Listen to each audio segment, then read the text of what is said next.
So, as Poe mentioned, we're presenting the results of some new research, embargoed until Tuesday, but you're getting a sneak preview.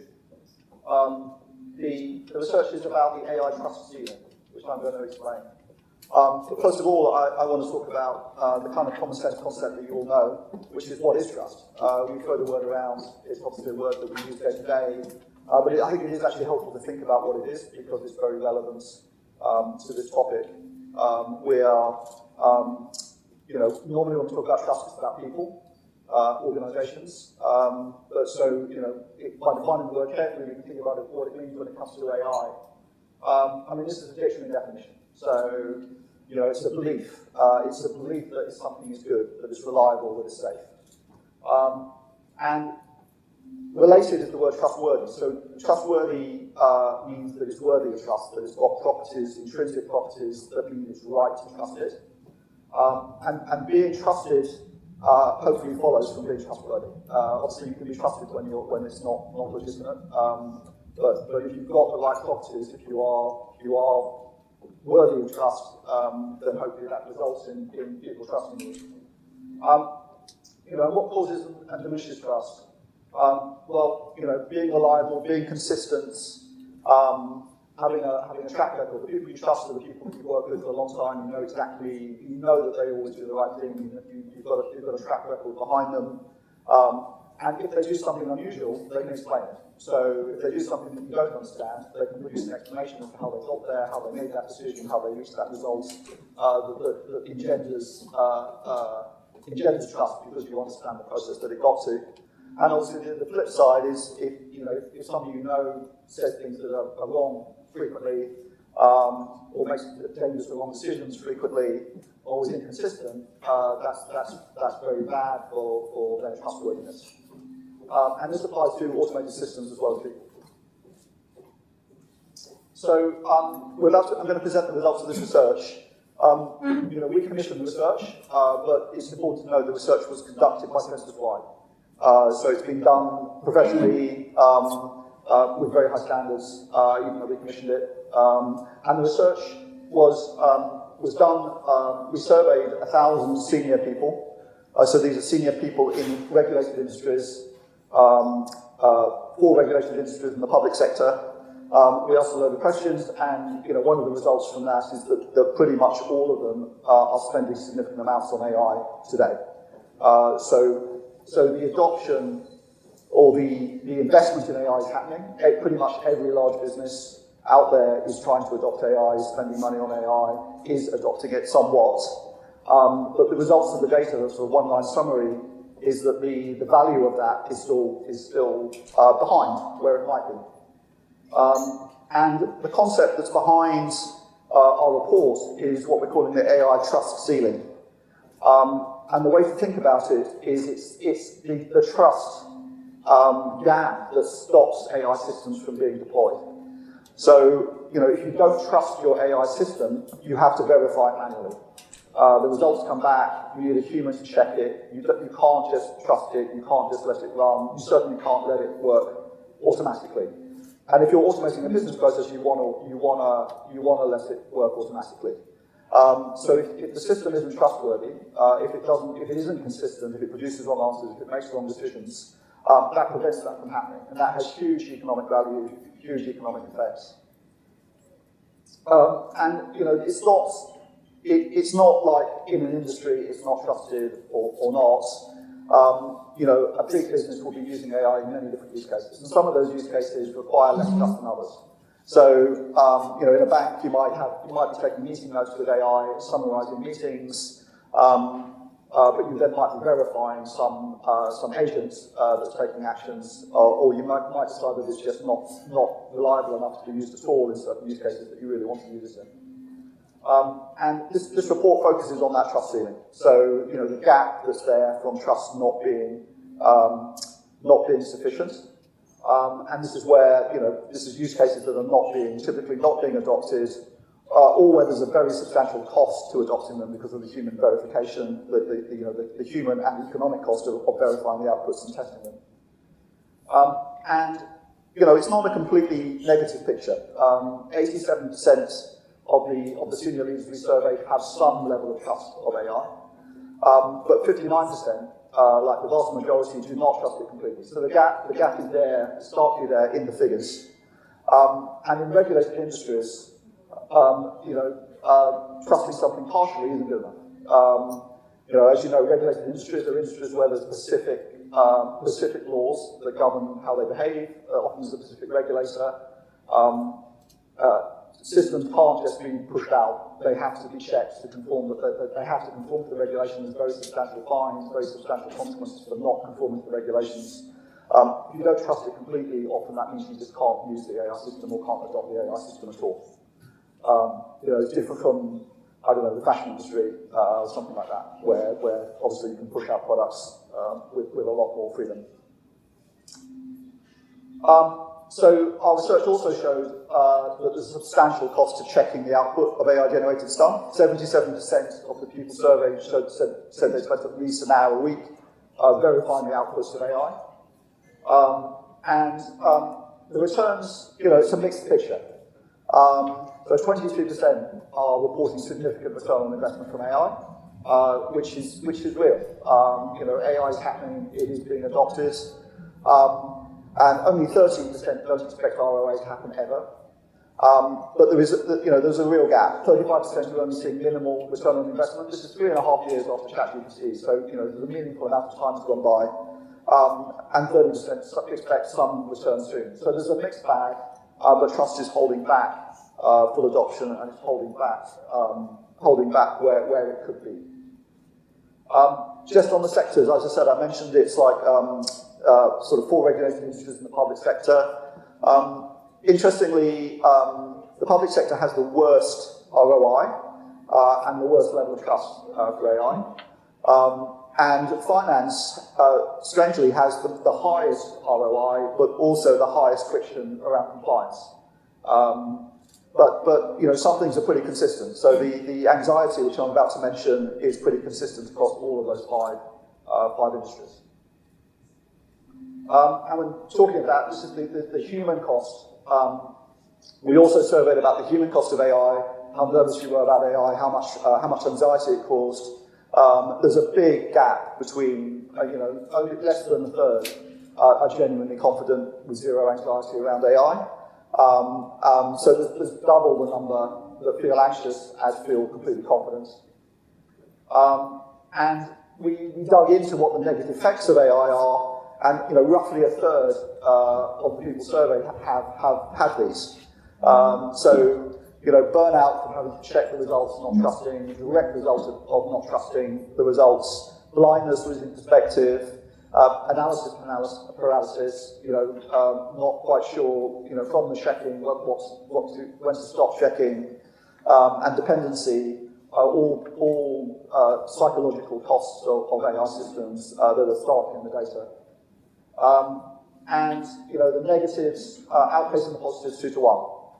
So there is still lots to do around AI systems that kind of relieve mental strain rather than add to it. So back to the trust ceiling. Back to the trust ceiling. Why does the ceiling exist? And part of the main reason why it exists is because the technology isn't perfect. It's inaccurate. These deep learning models, LLMs, are black boxes. What's happening inside the model is like a formula with trillions of weights. It can't really be explained in a way that makes sense. My colleague Callum is going to be talking about the technology a little bit later, and he'll go into this into a lot more. But it's excellent. The technology is transformative in terms of understanding natural language, making sense of complex data, generating fluent language. But it's weak on the things that engender trust, that where we started. It's inconsistent. It's not accurate about uncertainty. It will give you a wrong answer very confidently, sometimes extremely wrong answers very confidently, so-called hallucination. And is lacking that robust consistency. And these are intrinsic properties of the technology. So it's not like a bug that needs fixing. It's something that the big AI labs have as their #1 priority, and after many years and astronomical amounts of money spent by the brightest minds on the planet, it's still a problem. It's intrinsic to the statistical machine learning approach that these things are not perfect. They're not 100%. They can't explain what's happening inside. These issues are intrinsic to the deep learning LLM technology that powers these modern systems. So yes, this is a summary. So adoption has definitely begun. It's definitely there's definitely some positives in the data we have about AI being adopted and being used, but the trust is still partial, and the trust is holding back that adoption with astronomical economic costs, both in terms of the potential benefits to the business, and obviously in terms of the market. And the question has potentially changed. It's like, are you using it? Everybody's using it now. As we mentioned, pretty much everybody surveyed is spending real money in their business on AI. The question now is, what do you need to fully adopt it? What do you need to trust it enough that you can roll it out confidently in all the use cases you would like to roll it out? And when you do so, you don't need to check it. You can rely on it. And it will conform to the regulations in your industry. So this is a huge opportunity. The data also showed that 30% of the people surveyed would immediately increase their AI budget if they could trust the technology. And 24% require a full explanation of the results. So as I said, not only engenders trust, it's usually a regulatory requirement. And in this case it is. So having a robust explanation of how that decision was made, cutting through the black box, is a requirement for a quarter of the people surveyed as well. I'm open to questions.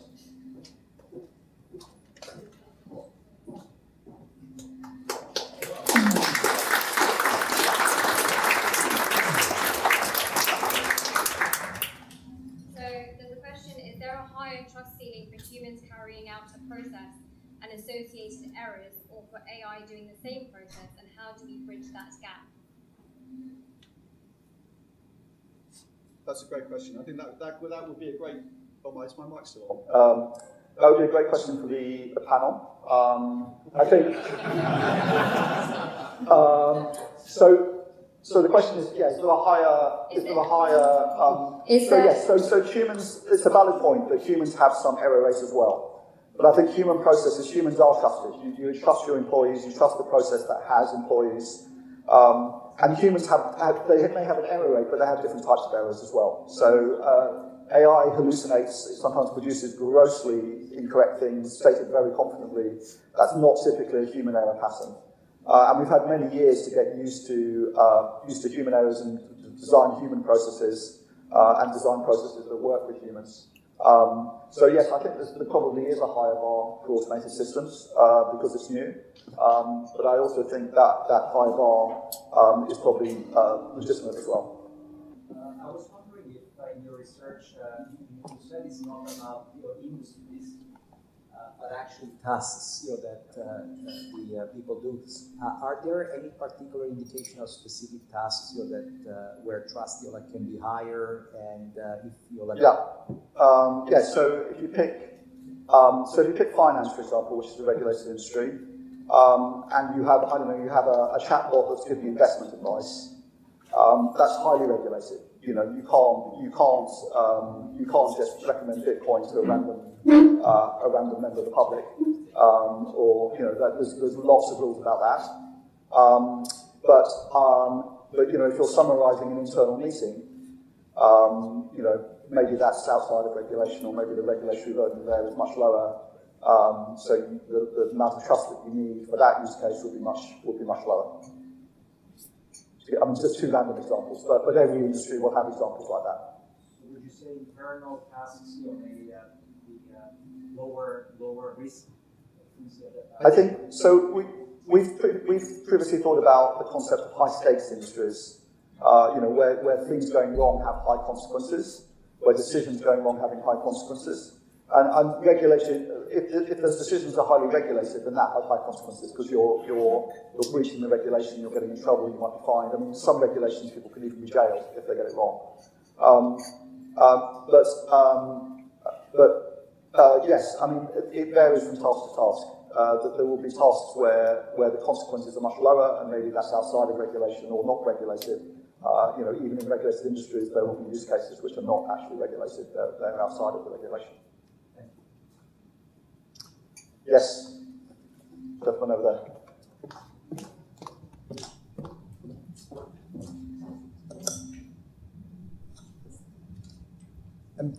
Very interesting, thank you obviously for the research. But quick question on the cost of checking, and it seemed to equate to the time using AI and the time checking AI was kind of the same. So is that because the way that our kind of controls, I suppose, for want of a better term, are a little bit lagging in the past? Do we need to check different things in an AI era as opposed to what we did before? So it's obviously not scalable to use AI and then check AI in the same kind of measure. I mean, that sort of rough equivalence dropped out of the questions. I mean, clearly there are use cases where people are verifying the results that are staying in production. So clearly there are use cases where there's a net benefit. But obviously if that checking was not needed, or it was needed much less, that has very significant economic benefits and very significant impact on whether that use case actually stays in production rather than sort of being piloted and not ever being rolled out. But